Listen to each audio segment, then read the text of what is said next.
ओ दादा ओ ताई या सेल लागलाय सेल. अहो दादा पण तुम्ही विकताय काय? मी छत्रपती शिवाजी महाराजांची तलवार विकतोय. अहो पण त्या तलवारीने रांझाच्या पाटलाचे हात कलम केले होते ना. अहो पण आज स्त्रियांवरती अत्याचार होत आहेत म्हणून मी ही तलवार विकतोय.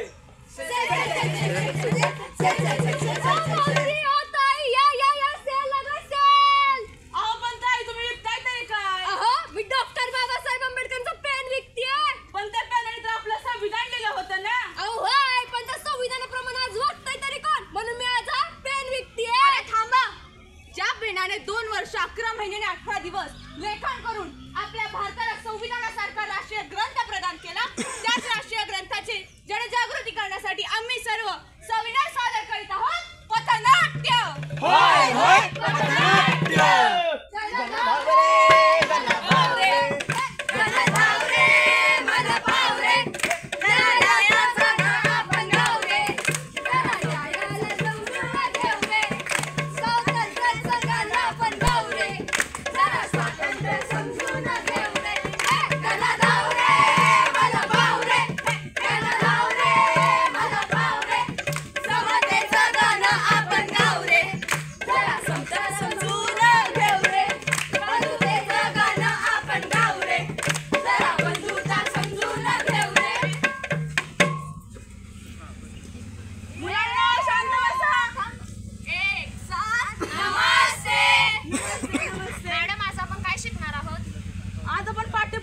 शिकणार नाही. आज आपण संविधान दिन साजरा करणार आहोत, परंतु त्यासाठी तुम्हाला आधी संविधानाचा अर्थ समजायला हवा. त्याशिवाय तुम्हाला त्याचं महत्त्व कळणार नाही. संविधान हा आपल्या भारताचा आत्मा आहे. मुलांना माहित आहे का तुम्हाला आपल्या उद्देशिकेत कोणती मूल्य दिली आहेत? मॅडम उद्देशिकेमध्ये समता, बंधुता, न्याय आणि धर्मनिरपेक्षता हे असे शब्द आहेतच, पण नक्की त्याचा अर्थ काय? अतिशय महत्त्वाचा प्रश्न विचारलास बघ. तुमच्यापैकी माहिती का कोणाला याचं उत्तर? मी टीचर, समता म्हणजे जात, धर्म, वय या आधारावर भेदभाव न करता सर्वांना समान अधिकार देणे. बरोबर बरोबर. बंधुता म्हणजे एकमेकांशी स्नेह प्रेम आणि सहकार्याची भावना ठेवणे. मॅडम न्याय म्हणजे निपक्षता, योग्य वागणूक. मॅडम धर्मनिरपेक्षता म्हणजे प्रत्येक धर्माला समान मान्यता आणि सन्मान दिला जातो. अहो मॅडम हे आदर्श प्रत्यक्षात येतील तरी केव्हा?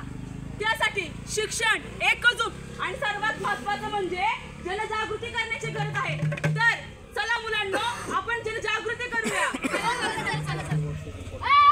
संविधान कोणासाठी? न्यायासाठी, हक्कासाठी. जर हवे असेल समता, स्वातंत्र्य, समता, बंधुता, न्याय हा संविधानाचा हेतू आहे. संविधानानं आपल्याला आपले हक्क आणि कर्तव्य दिले. आत्ताच आपण आपला हक्क पार पाडला, म्हणजेच आपण विधानसभेच्या निवडणुकीमध्ये मतदान करून आपला हक्क पार पाडला. याच संविधानाची जनजागृती करण्यासाठी आम्ही आज इथं आलेलो आहोत. आणि म्हणूनच मुजरा मानाचा माझा, मुजरा मानाचा माझा, मुजरा मानाचा संविधानाला, लोकशाहीच्या चरणाला,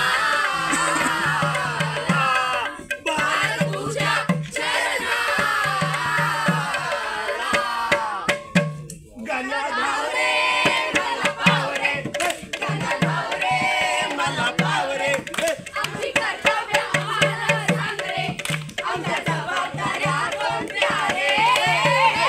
काय कर्तव्य आणि जबाबदाऱ्या त्याही आम्हा नागरिकांच्या? नाही बाई, आम्हाला तर फक्त हक्कच आहे. अरे हक्क तर तेव्हा मिळतील जेव्हा आपण देशाप्रती कर्तव्य पार पाडू. हो पण अशी कोणती कर्तव्य आहेत बरं? पहिलं कर्तव्य संविधानाचं पालन करा. दुसरे कर्तव्य स्वातंत्र्य लढ्यात प्रेरणा देणाऱ्या आदर्शांची कदर करा. भारताचे सार्वभौमत्व आणि एकता आणि अखंडता टिकून ठेवणे. चौथं कर्तव्य राष्ट्राची सेवा करा, संस्कृतीचे जतन करा आणि आपला भारत देश पुढे जाईल यासाठी प्रयत्न करा. पाचवं कर्तव्य आपण भारताचे नागरिक आहोत आणि आपण आपली कर्तव्य पार पाडलीच पाहिजे. आणि म्हणून मंडळी, ज्याप्रमाणे आपल्याला संविधानाने कर्तव्य दिली त्याचप्रमाणे आपले हक्क सुद्धा प्राप्त करून दिले. या समाजात आपल्याला जगण्याचा अधिकार दिला, या समाजात आपल्याला स्थान निर्माण करून दिलं. आणि म्हणून म्हणतो मंडळी, गणा धाव रे, गणा धाव रे, गणा धाव रे.